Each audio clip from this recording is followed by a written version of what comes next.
우리 함께 기도하겠습니다. Let us pray all together.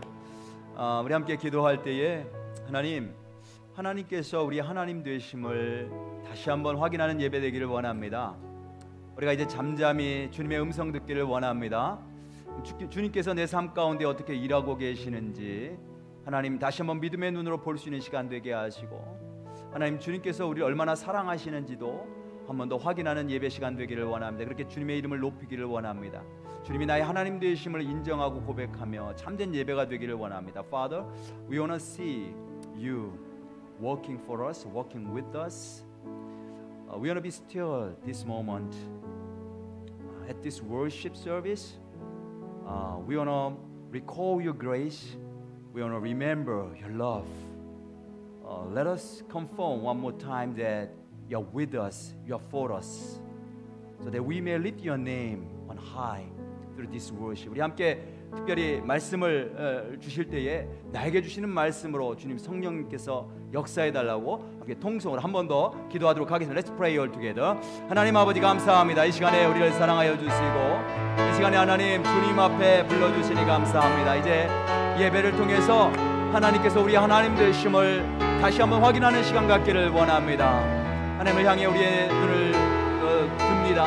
하나님 우리의 마음을 엽니다. 하나님께서 우리와 함께 하시고 우리를 위하시며 그동안 하나님 우리의 삶 가운데 끊임없이 역사하고 계시는 아버지 사랑의 아버지라는 사실을 다시 한번 예배를 통해 확인하기를 원하오니 이 가운데 함께하여 주시옵소서. 특별히 주의 말씀을 듣기를 원합니다. 하나님 우리 심령 가운데 역사하여 주시고 하나님의 음성이 들려지는 시간 되게 하시고 당신을 사모하며 나온 당신의 백성들이 하나님의 은혜와 사랑으로 채워지는 시간 될 수 있도록 하나님 아버지 이 시간 역사하시고 주장하여 주시옵소서. Father, we have brought you the small amount of offering. Comparing to the grace that you have given us, is too small. But we confess that it is all your grace that we live with. Father, receive these offerings and use this for your kingdom. And also we open our heart to listen your word. As we speak to us, let us understand. Let these words become a seed and grow and produce many fruits to please you. 하나님 아버지 이 시간에 우리가 주님께서 주신 은혜들을 기억하고 나오면서 빈손으로 나오지 않고 적은 물질이지만 주님 앞에 드렸습니다. 이 물질 받으시고 하나님 우리가 주님의 은혜를 기억하며 드린 물질이오니 축복하셔서 하나님 나라 위에 사용하시고 더 많은 사람들이 하나님의 은혜를 체험할 수 있도록 그렇게 사용하여 주옵소서. 특별히 하나님 이 시간 주의 말씀을 듣기를 원합니다. 주님의 말씀이 하나님 정말 씨앗이 되어서 생명의 씨앗 되어서 심겨지고 자라나고 많은 열매를 맺어서 하나님 기뻐하시는 열매가 우리 삶 가운데 맺어질 수 있도록 이 시간을 축복해 주옵소서. In Jesus' name we pray. Amen. 자, 우리 함께 옆에 분들 뒤에 분들 보시면서 인사합니다. 환영합니다. 축복합니다. 오늘도 하나님의 많은 은혜 받으시길 바라겠습니다. 오늘도 은혜 많이 받으세요. 환영합니다. 축복합니다. 오늘 또 우리 함께 오셔서 예배 참여해 주신 분이 계십니다. 우리 임종민 형제님 같으신데요. 예, 방문하셨습니다. 환영합니다. 우리 저 뒤에 계신데요. 예, 우리 힘차게 환영의 박수. 예, 반갑습니다. 그 다음에 우리 그동안 2 months 우리 군대 훈련 받는 동안에 저에게 오셔서 이렇게 함께 예배 참여했던 우리 자매님들이 계세요. 우리 군인 자매님들 저 뒤에 3분 계시는데 오늘 예배 마지막으로 또 이렇게 또 부대로 배치받아 돌아가신 걸로 알고 있습니다. 우리 그동안 수고했습니다. 앞으로 주님께서 함께 해주세요. 예, 격려의 박수, 축복의 박수. 예, 그동안 함께 예배 드려서 예, 반가웠습니다. 자, 오늘 우리 함께 은혜 받으실 말씀은 시편 46편 말씀입니다. 시편 46편 1절부터 11절까지 우리 함께 말씀 보겠습니다.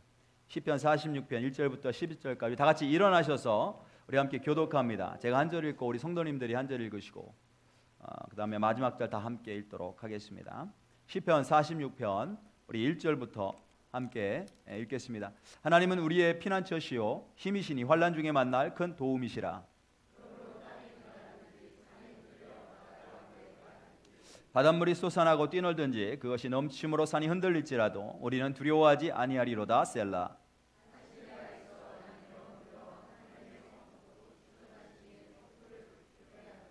하나님이 그 성중에 계심에 성이 흔들리지 아니할 것이라. 새벽에 하나님이 도우시리로다.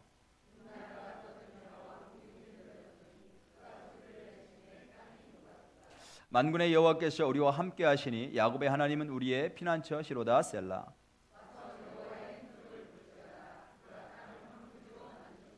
그가 땅끝까지 전쟁을 쉬게 하시며 활을 꺾고 창을 끊으며 수레를 불사르시는도다.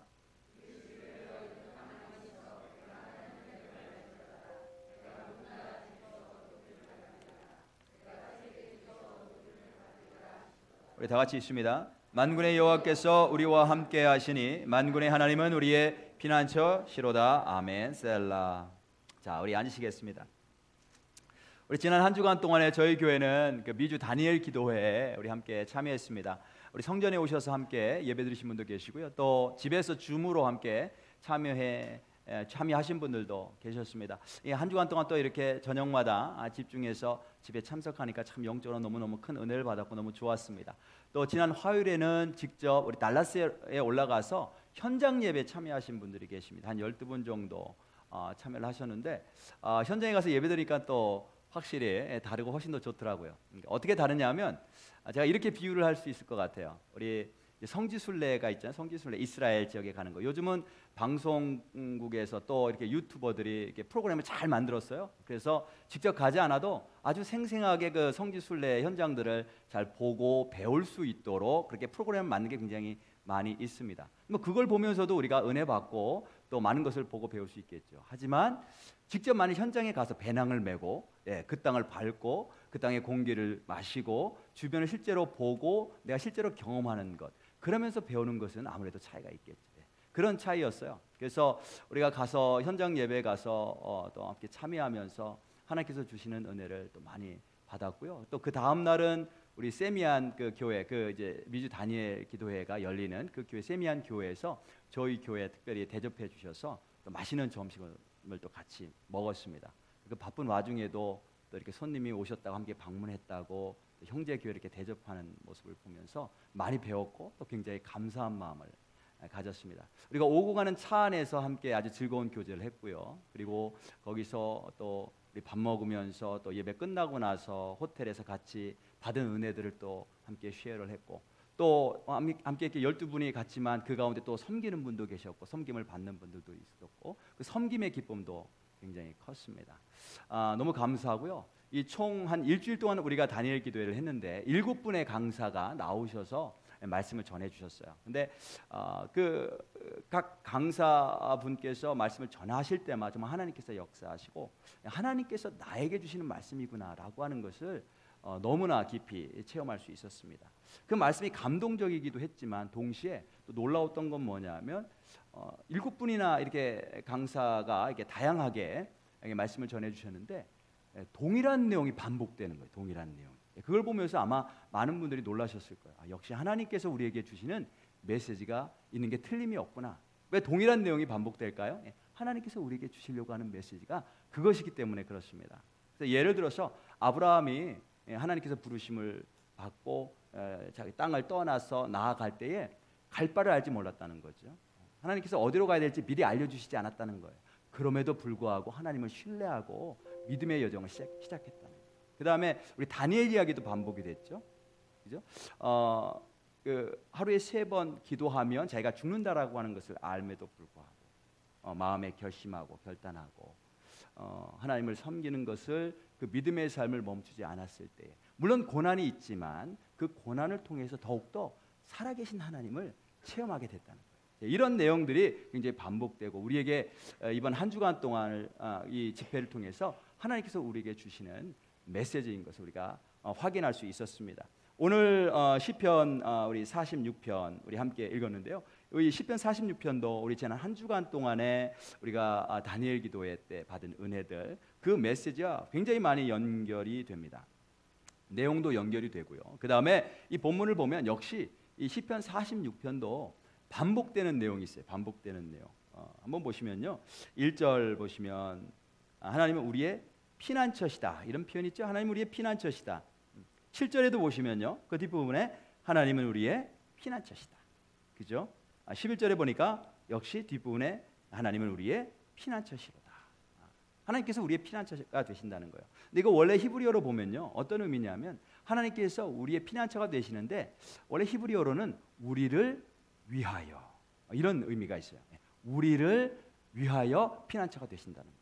하나님은 우리를 위하시는 분이시라는 거예요. 이게 반복해서 나옵니다. 그 다음에 또 반복되는 내용이 있는데요, 7절 다시 한번 보시면 그 앞부분에 만군의 여호와께서 우리와 함께 하신다, 이런 말씀이 반복되죠. 우리와 함께 하신다. 11절에도 만군의 여호와께서 우리와 함께 하신다, 이렇게 반복돼요. 그래서 하나님은 우리를 위하시는 분이시고 하나님은 우리와 함께하고 계신 분이시라는 거죠. 이게 다 아는 내용이죠, 그죠? 다 아는 내용이지만 왜 이렇게 반복하느냐? 우리가 머리로는 다 아는 것 같은데 사실은 삶 가운데서 우리가 이거를 잘 모른다는 거예요. 잘 몰라서 두려워하거든요. 두려워하고 염려하고 내 힘으로 뭘 해결해 보려고 아둥바둥하고, 잘 모르기 때문에 반복해서 하나님은 우리를 위하시는 분이셔, 하나님은 우리와 함께하고 계셔, 이거를 지금 반복해서 말씀하고 있어요. 우리 한 가지씩 한번 살펴보겠습니다. 먼저 하나님은 우리를 위하신다. 그렇죠? 하나님은 1절 한번 보시면 다시 한번 읽어볼게요.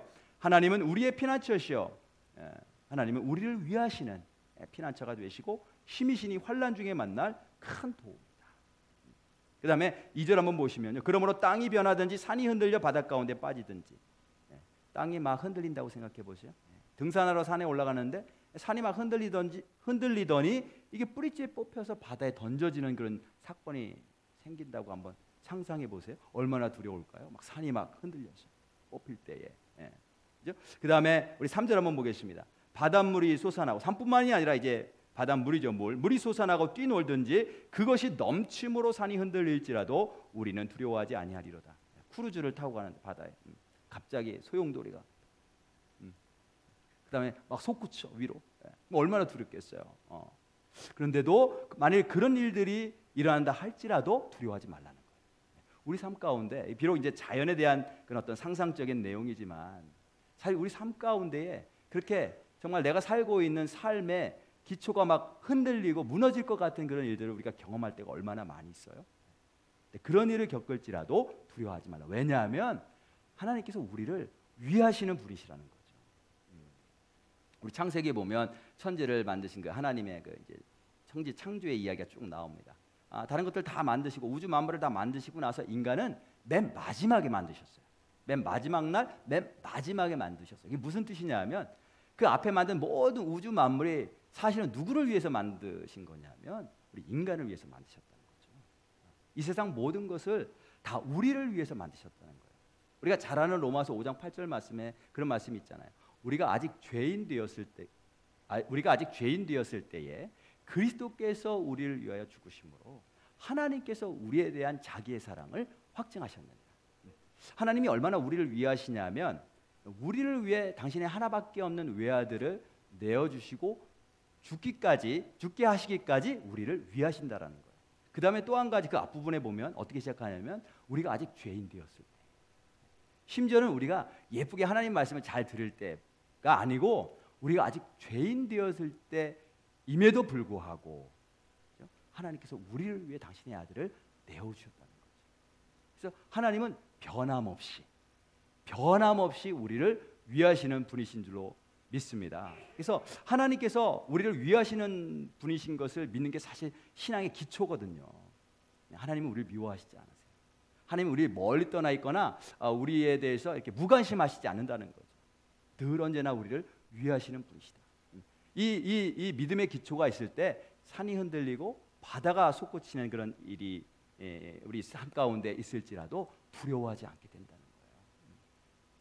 우리 간증하신 분 가운데 강사로 나오신 분 가운데 이용규 선교사님이라는 분이 계셨어요.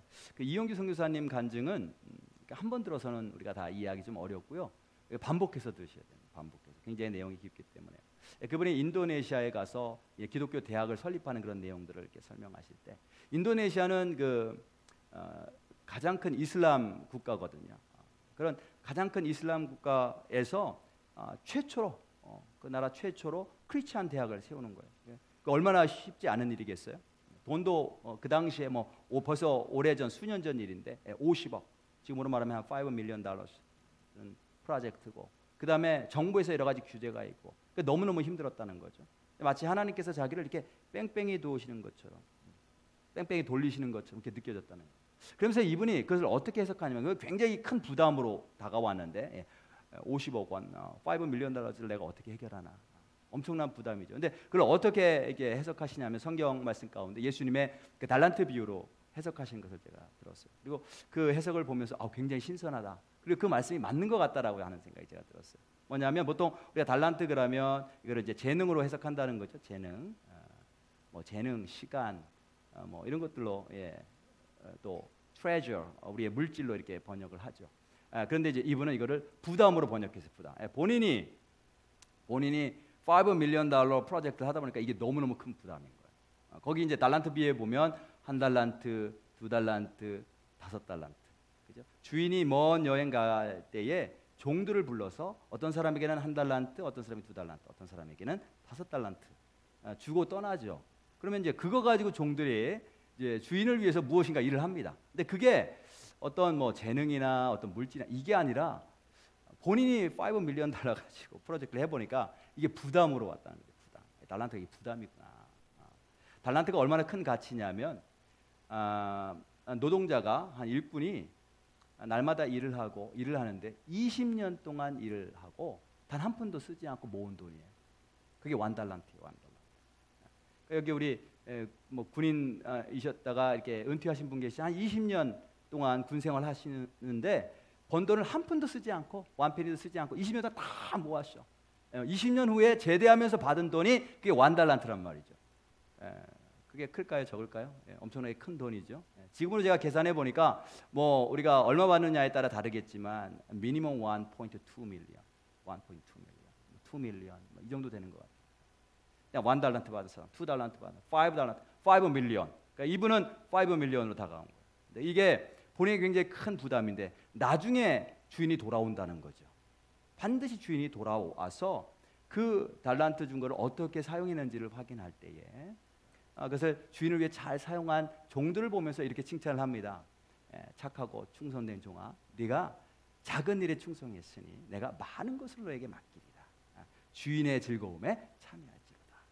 그래서 이걸 보면서 이분이 이 이용규 선교사님이 어떻게 해석하냐면 이 땅에 사는 동안에 우리가 사실 삶에 그런 고난들이 있어요. 사역의 부담들이 있단 말이죠. 내가 감당할 수 없는. 어떤 사람은 그 삶의 고난과 고통이 다른 사람보다 더 큰 사람들이 있겠죠. 사역의 부담도 더 큰 사람이 있을 거예요. 근데 왜 하나님께서 나에게 이런 부담을 허락하실까? 그 이유는 뭐냐면 나중에 주인이 돌아왔을 때 하나님의 나라가 완성이 되고요. 그 하나님의 나라를 통치하시는데 하나님이 혼자 통치하시는 게 아니라 주님의 일꾼들과 함께 통치하신다는 거죠. 근데 어떤 사람과 함께 통치하냐면 이 땅에 사는 동안에 그런 어떤 삶의 고난, 그다음에 사역의 부담, 그것을 잘 믿음으로 감당한 사람에게 그만큼의 양의 권세와 영광을 주시고 함께 다스리신다는 것을 이렇게 이야기를 하고 있습니다. 그래서 이 땅에 사는 동안에 내가 고난이 있고 또 여러 가지 사역의 부담이 있을 때 이게 불평이 아니고 원망이 아니고 만약 그것을 안다면 오히려 감사가 되는 거죠. 그죠? 내가 그만한 것을 감당할 수 있기 때문에 하나님이 허락하셨고 이것을 감당한 만큼 주님께서 오셨을 때에 그만큼 더 예수님을 닮아가니까 하나님의 나라를 함께 통치할 수 있는 권세와 영광을 주시는 기회로 또 훈련 과정으로 우리에게 허락하신 거구나. 이것을 저와 여러분들이 기억하시고 또 감사하실 수 있길 주님의 이름으로 축복합니다. 이 일을 우리가 요셉을 보면 너무나 잘 알 수가 있어요.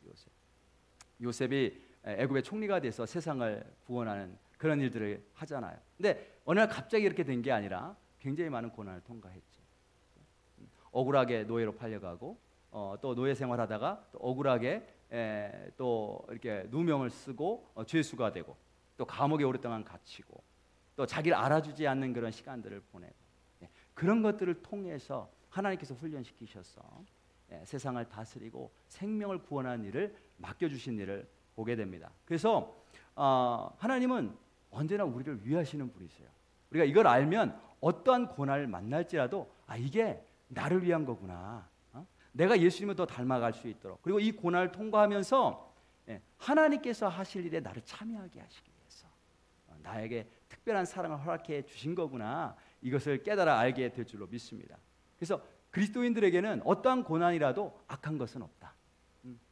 눈으로 볼 때는 너무나 힘들고 악한 고난처럼 보이지만 사실은 그 고난을 통해서 우리를 세워나가시고 하나님께서 우리를 위하신다라고 하는 것을 경험하게 하시는 과정으로 허락하신 줄로 믿습니다. 그래서 가장 첫 번째 오늘 본문을 통해서 하나님은 우리를 위하시는 분이시다. 심지어는 산이 흔들리고 바닷물이 소용돌이 치고 솟구치는 과정, 그런 어떤 상황일지라도 하나님께서 우리를 위하시는 분이신 것을 꼭 기억하시고 믿으실 수 있는 저와 여러분들 되시고 주님의 이름으로 축복합니다. 그 다음에 두 번째는 하나님은 우리와 함께 하신다는 거죠.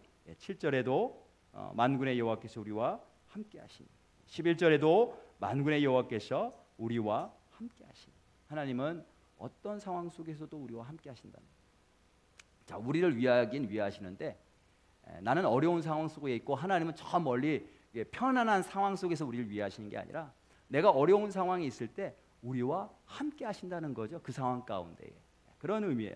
자, 그러면서 이 하나님, 함께 하시는 하나님을 무엇에 비유하냐면 시냇물에 비유합니다. 4절 한번 보겠습니다. 4절 한번 보시면 이렇게 말씀합니다. 한 시내가 있어 나뉘어 흘러 하나님의 성 곧 지존하신 이의 성소를 기쁘게 하도다. 한 시내가 있어 나뉘어 흘러 하나님의 성, 예루살렘 성이죠, 곧 지존하신 이의 성소를 기쁘게 하도다. 그러니까 유다 역사에 보면 히스기야라고 하는 왕이 있습니다. 히스기야 왕 때에 아시리아라고 하는 나라가 공격해 옵니다. 공격해 와서 예루살렘을 오랫동안 포위하고 이제 공격을 하게 되는데, 이제 이렇게 와서 바로 공격하지 않고 아시리아 군대가 포위하고 오랫동안 1년, 2년 동안 포위하는 그런 전략이 있어요. 뭐냐하면 그렇게 성을 포위하고 있는 동안에 식량도 떨어지고 물도 떨어져서 항복하게 그렇게 포위를 하는 거죠. 근데 아시리아가 쳐들어오기 전에 이 예루살렘 성 안에는 수원지가 없었어요. 수원지. 뭐냐면 물이 솟아나는 물의 근원지가 없었단 말이죠. 이 물의 근원지는 어디 있었냐면 예루살렘 성 밖에 있었어요. 기혼샘이라고 하는 곳에. 거기서 물이 솟아나는 거예요. 근데 이 히스기야라고 하는 왕이 하나님께서 지혜를 주셔서 이 기온샘으로 또 물을 끌어옵니다. 터널을 뚫고 예루살렘 성 안으로 물을 끌어서 오지요. 그리고 나서 아시리아 군대가 쳐들어와요. 그리고 이제 성을 포위하는데 아무리 오랫동안 포위해도 안에 끊임없이 물이 있으니까 그 물로 인해서 어려움이 없이 견디며 버틸 수가 있었던 거죠. 여기 5절에 보니까 이렇게 말씀합니다. 하나님이 그 성중에 계심에 지금 포위가 되어 있어요. 대적계에 의해서 지금 이스라엘 백성들이 포위가 되어 있는데 하나님 멀리 계신 게 아니라 그 포위되어 있는 성 안의 백성들과 함께 계신다는 거죠. 그 뭘로 다 표현하는 거예요? 시냇물로, 생수로. 여전히 백성들이 그 생수를 마시면서 견디는 거예요. 비록 고난이 있지만 생수가 여전히 흐르고 있어요. 그게 하나님이 고난 가운데 그 성 안에 함께 계심을 상징적으로 나타내고 있는 것입니다. 그래서 하나님이 그 성중에 계심에 성이 흔들리지 아니할 것이라 새벽에 하나님이 도우시리로다. 굉장히 유명한 말인데 원래 의미는 새벽 이전에 하나님이 도우신다라고 하는 뜻이에요. 우리는 어둠이 캄캄하게 임했다가 새벽이 오면, 빛이 오면 그때서 하나님께서 우리를 도우셨다, 우리와 함께 하신다 이렇게 생각하잖아요. 그죠? 인생이 어둠 깜깜한 곳에 있을 때는 하나님이 우리와 함께하고 계시나, 우리의 음성을, 우리의 기도를 듣고 계시나, 우리를 돕고 계신 게 맞나 이렇게 의심하다가 햇빛이 딱 뜨면, 빛이 비춰지기 시작하면, 문이 열리기 시작하면 그때서야 우리가 하나님께서 우리와 함께 하시는구나, 우리를 도우시는구나 이렇게 생각한단 말이죠. 그런데 원래 본문에서 보면 원래 의미는 뭐냐면 새벽 이전에 이미 하나님이 돕고 계시다는 거죠. 깜깜할 때 아직 빛이 비추기 전에 어떻게 알아요? 시냇물이 흐르고 있잖아요. 생수의 강이 계속해서 흐르고 있잖아요. 하나님의 백성들에게 필요한 물을 공급하고 있잖아요. 그걸 통해서 하나님이 우리와 함께하고 계시다는 것을 알게 됩니다. 이렇게 이제 히스기야가 터널을 통해서 이렇게 물을 끌어왔잖아요. 그래서 이제 예루살렘 성 안에 이렇게 이제 물을 모아놓습니다. 그곳 이름이 바로 그 유명한 실로암이에요. 실로암. 예수님이 오셨을 때 그 실로암 물로 맹인의 눈을 씻어서 눈을 뜨게 하십니다. 예수님의 구약에서의 이름이 뭐냐면 임마누엘, 하나님이 우리와 함께하시다 이라는 뜻이죠. 하나님께서 눈이 어둡고 캄캄한 암흑 속에 있는 백성들에게 오셔서 함께하심으로 백성들의 눈을 뜨게 하신다라고 하는 것을 상징적으로 나타내 주죠. 어제 그 우리 큰 아이가 태권도 블랙벨트 테스트가 있었어요. 얘가 오래 전부터 이거를 기다렸고 준비했어요. 그래서 자기 블랙벨트 이제 따게 될 수 있는 그런 어떤 기회가 됐었는데 그 전에 이제 저에게 와서 이제 그렇게 물어보는 거예요. 아빠 그 September 9에 아빠 시간 있어요? 이렇게 물어봐요. 그래서 제가 이제 캘린더를 보니까 이게 토요일이에요. 그래서 아니 왜? 이렇게 물어봤더니 내가 그때 블랙벨트 테스트가 있는데 아빠 와서 좀 볼 수 있어요? 이렇게 물어보는 거예요. 그래서 제가 이제 얘가 오랫동안 그를 이제 준비하고 기다렸다는 것을 제가 이제 알고 있었기 때문에 비록 제가 이제 설교 준비하고 이런 것 때문에 좀 부담이 있었지만 of course 물론이지 내가 갈게 이렇게 이제 약속을 한 거예요. 그래서 이제 어제 아침 시간이었는데 이제 제 아내하고 애들은 이제 한국어 학교 때문에 이제 교회로 왔고 이제 제가 이제 가서 참여를 하게 됐습니다. 10시 반부터 시작을 해서 한 3시간 정도 한 것 같아요. 3시간 정도. 쉽지 않더라고요. 굉장히 많은 테스트들이 있고 애는 막 숨을 헐떡이고 땀을 막 비오듯 흐르면서 막 하는 거예요. 제가 물을 가져갔습니다. 물을 먹이면서 먹고 한 병, 두 병 막. 그래서 쥐가 났어요. 하는데 쥐가 났어. 그래서 이제 본인이 쥐를 푸는 법을 제가 이제 알려주고 그다음에 제가 근육을 마사지를 해줬습니다. 종아리 근육을 막 누르는데 막 아프다고 자질러져요. 더 주무르는 거예요. 더 아프다가 하면 할수록 제가 더 주무르. 왜 그랬을까요? 그 쥐가 빨리 풀려야 자기가 그렇게 원하는 블랙벨트를 딸 수 있기 때문에 그래요. 그냥 쥐가 나서 쩌뚝거리고 움직이지 못하면 그 이후에도 계속해서 그 이제 테스트하는 항목들이 있거든요. 브레이킹, 뭐 이게 판도 깨야 되고 뭐 점프해서 날르는 것도 있고 뭐 이런 것들도 있어요.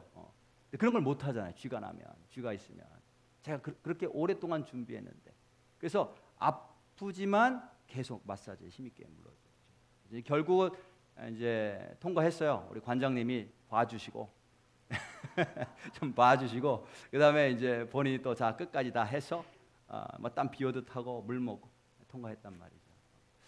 하나님께서 우리가 고난 가운데 있지만 왜 이런 고난이 생길까?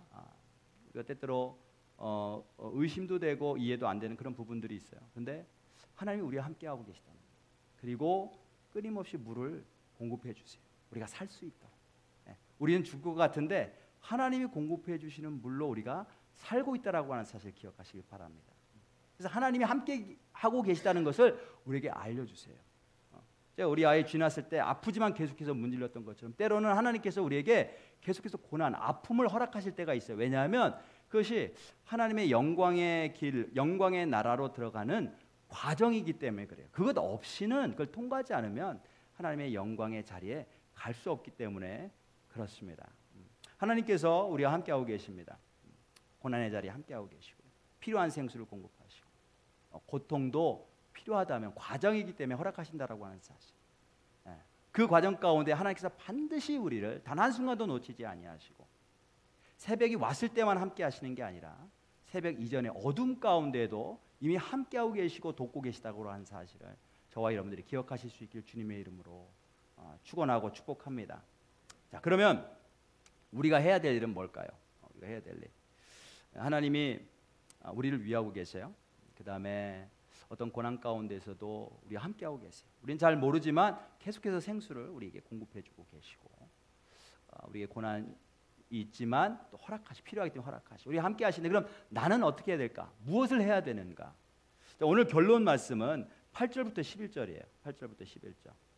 오늘 본문 이 시편 46편은 총 3개의 연으로 되어 있습니다. 영어로는 스탠자인데요. 스탠자. 3개 스탠자로 되어 있어요.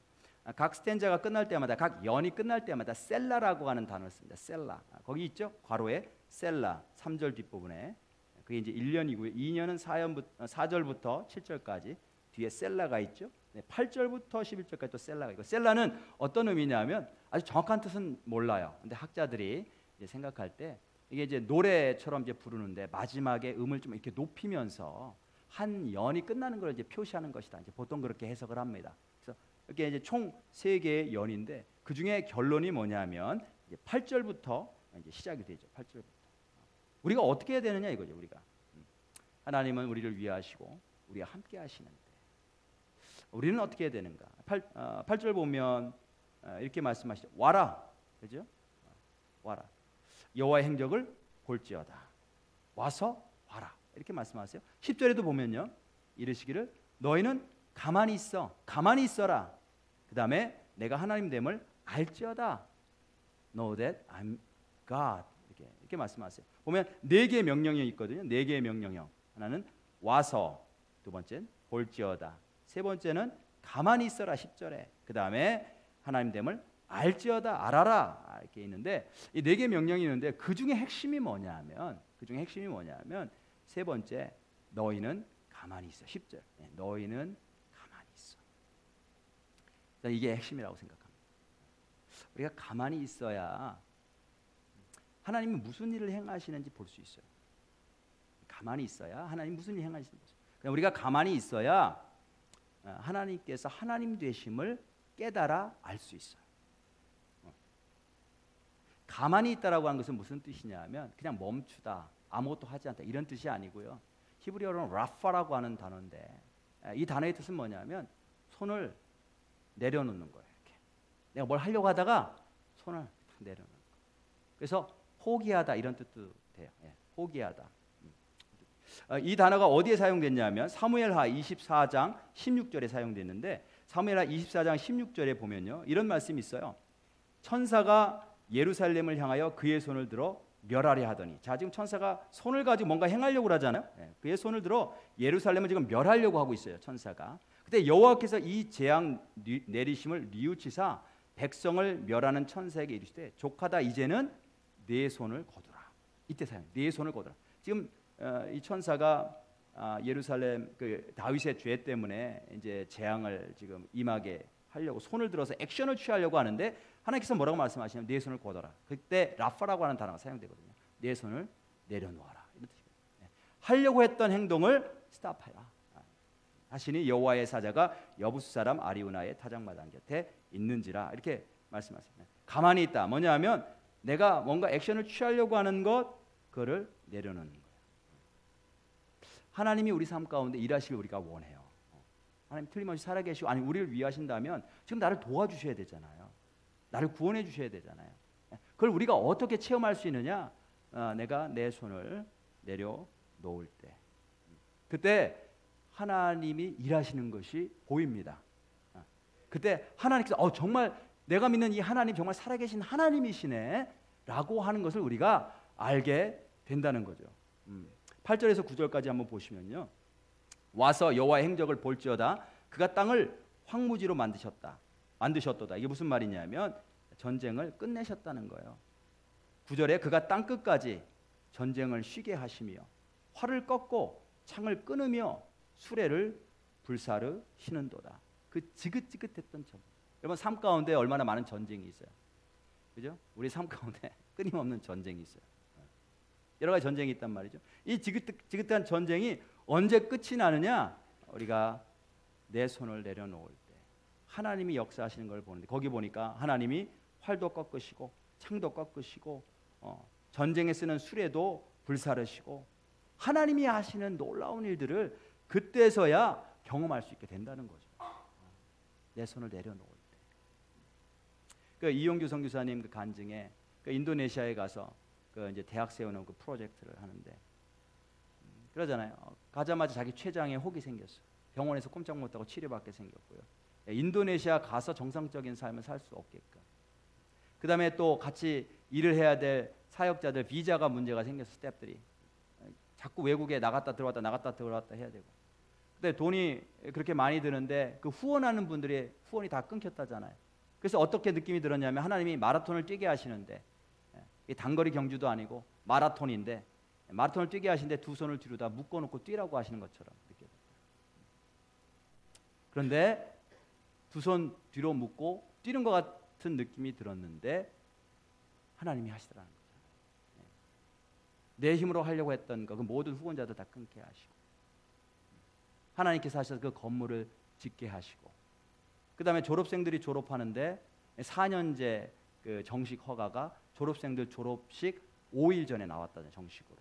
그래서 정말 하나님이 하시는구나라고 하는 것을 그들이 체험하게 하셨다는 거죠. 몽골에 가서도 마찬가지. 몽골의 그 추운 그 추위 속에서 너무 추우면 시베리아로 휴가를 간다잖아요. 따뜻해. 시베리아가 더 따뜻해서.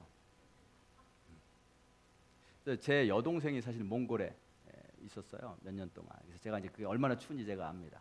근데 이제 그 추위 속에서 그 교인들, 가난한 교인들 땔감을 좀 나눠주고 싶은 마음이 간절한데 하나님이 내 백성들 건들지 말라고 그렇게 말씀하시더라고요. 야, 이거 뭐 선교사로 와서 추워서 떠는 사람들 땔감 나눠준 거 당연한 거잖아요. 나는 있는데 하나님은 못하게 하시는 거야. 내 손으로 하지 못하게 하시는 거죠. 왜요? 내 손으로 땔감을 도와주지 않을 때 하나님이 일하시니까. 그래서 할 수 있는 게 뭐냐? 그들을 위해서 할 수 있는 게 하나도 없게끔 만드시는 거예요. 그냥 우는 거, 하나님과 함께 그 나라 백성들을 위해서 우는 것밖에 하는 게 없었다는 거예요. 뭐냐면 자기 손으로 뭘 하지 않았다는 거예요. 그리고 나서 먼 훗날 수많은 시간이 지난 다음에 그 결과를 보게 하셨다잖아요. 그죠? 그 교회 교인들, 젊은이들이 전 세계 곳곳에 나가서 교육받고 유학하고 훈련받고 정부를 위해서 일하는데 믿음의 삶을 살면서 믿음으로 백성들을 돌보는 일을 나중에 가서 보게 됐다는 거예요. 그러니까 내가 내 손으로 그들을 도와서 땔감을 나눠줘서 할 수 있는 일이 그게 아니라는 거예요. 오히려 하나님만 철저하게 의지하고 내 손을 내려놓고 하나님만 철저하게 의지하는 삶을 사는 모습을 보여줬을 때 그들이 그것을 보고 변화된 거, 하나님이 역사하신 것을 간증하는 모습을 봅니다.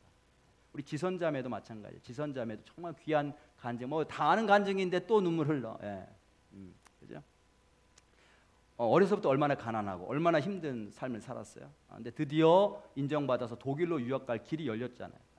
뭐 전액장학금 그냥 가서 유학 가서 공부하고 워낙 재능이 있으니까 가서 뭐 하겠다고 오면 이제는 안정적인 삶이 보장되는 거예요. 성공의 삶이 보장된 거죠.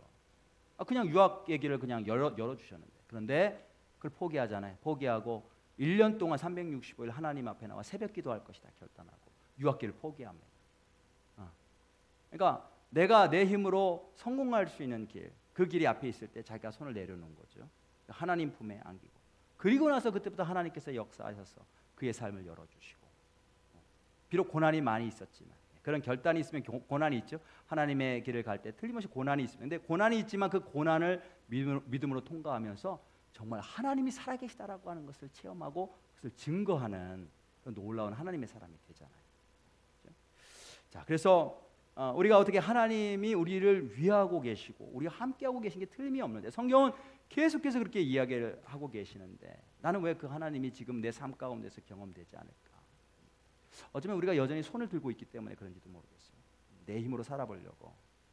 그죠? 근데 이 손을 내려놓으면 포기하면 그 다음부터 하나님이 내 삶 가운데 역사하시는 게 보이기 시작한다는 거죠. 그리고 하나님이 정말 하나님 되심을 우리가 알게 된다.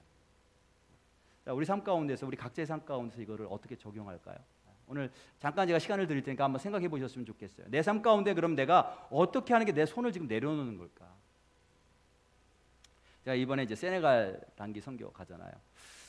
이제 제가 가서 하는 일이 뭐냐면 저는 이제 ATI라고 하는 선교 단체 이제 통해서 사역을 하는데 가서 그 지역의 아프리카 그 이제 신학 교육을 받지 못하는 그런 목사님들, 그다음에 교회 리더들에게 이제 성경을 가르치는 거죠. 성경 가르치고 신학을 가르치는 거예요. 이번에 제가 가서는 이제 성경에 나와 있는 구약 성경의 여러 이야기 본문들 어떻게 우리가 해석하고 설교할 것인가를 제가 이제 함께 나누려고 합니다. 이제 보통은 이게 2달마다 한 번씩 수업이 있어요. 2달마다 한 번씩 일주일 동안 집중해서 공부를 합니다. 아침부터 오후까지. 그래서 2달에 한 번씩 그렇게 1년에 한 6번 이렇게 있는 그런 프로그램이에요. 근데 제가 얼마 전에 알은 거예요. 뭘 알았냐면 선교사님 어떤 개인적인 사정이 있어서 선교사님 스케줄에 맞추다 보니까 원래 2달에 한 번씩 있어야 되는데 이거 지금 금년 들어서 1월 달에 한 번 수업이 있고 2월 달에 한 번 수업이 있고 제가 지금 3월 달에 가요. 3월 달에 한 번 수업이 연이어서 6월치 것까지를 한꺼번에 지금 3월 달에 끝내는 거예요. 그걸 제가 얼마 전에 알았어요. 제가 그걸 미리 알았다면 안 간다고 했을 거예요. 안 간다고. 왜냐하면 학생들에게 너무 무리가 되니까. 그리고 이분들이 집에서 놀고 먹는 분들이 아니라 다 일하는 분들이고요. 또 사역하는 분들이고 그런 분들이 어떻게 일주일씩 한 달에 일주일씩 시간을 계속해서 낼 수 있겠어요.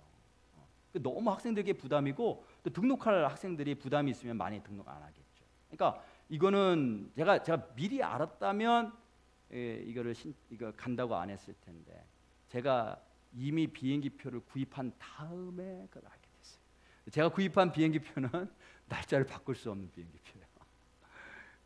그래서 제가 사실 처음에는 약간 좀 화가 났는데 곧 하나님께서 마음에 어떤 말씀을 주셨어요.